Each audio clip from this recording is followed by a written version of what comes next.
side. My uncle Allan on my mom's side was, when he was younger, he was into like a lot of fucking trouble and shit with his friends, and always eating a lot of sandwiches and drinking and all kinds of trouble. And but people used to say he had 9 lives, 'cause this guy should have died 100 frickin' times over. There was one time he was driving drunk with his friends through a mountain road in BC in the middle of winter, and slid on some ice and ended up, the car went into not just a ditch but into a lake or a river or something, and everybody survived, but I mean pretty fucking bad situation right there. And then another time he was working in the bush as a logger, and a tree fell on him, and nobody could hear him over all the other chainsaws going out in the bush. And it was just luck that a friend of his happened to walk over and somehow found the strength to lift this big fucking tree off his buddy and saved his life. And just all these crazy experiences where he really should have died. And but he grew up one day. He grew up and he got married, and he had a couple kids, and quit drinking altogether, and was like, I mean, maybe just a little here, a little there, but for the most part he had totally quit drinking, and it was changing his life. And he was a contractor. I don't know exactly what he did, to be honest with you, but he was some kind of, construction contractor.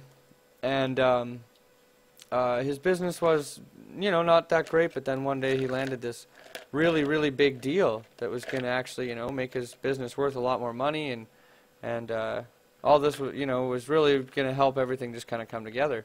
So to celebrate, he took his crew out to the bar, and really wasn't planning on drinking much, but ended up drinking a lot, and got really, really piss tank drunk, and was standing outside the bar, holding a drink in his hand, and talking to his buddy, and this big dude goes walking by with his girlfriend, and as they're walking by, my uncle said something very derogatory, which was something along the lines of, well, who's the slut, or something like that.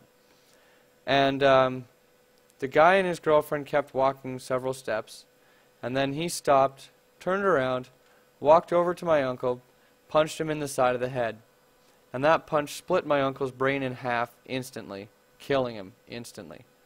Of all the crazy shit that happened in his life, and the bar fights he'd been in, and I mean, for God's sake, he was like a bush fireman for a while, and all kinds of crazy crap. And here he gets punched in the side of the head once, just once, and it split his brain in half. There was a lawyer across the street who watched it happen, who was getting into his car and watched it happen. There was an ambulance on the other side of the bar because of a cat fight going on over there, some chicks going at it. And the ambulance was on scene within 3 minutes and pronounced him dead. And yeah, that guy served 1 year in jail, even though he had priors for doing the same thing to lots of other people, and since then has gotten out and repeated it several more times. Pretty crazy. But that's the story of my Uncle Barry. And sadly, I don't see his kids anymore, and his wife remarried and just has a whole different life and doesn't talk to her family anymore. It's really sad. But yeah, that's the way some people are. Anyways, that's my story.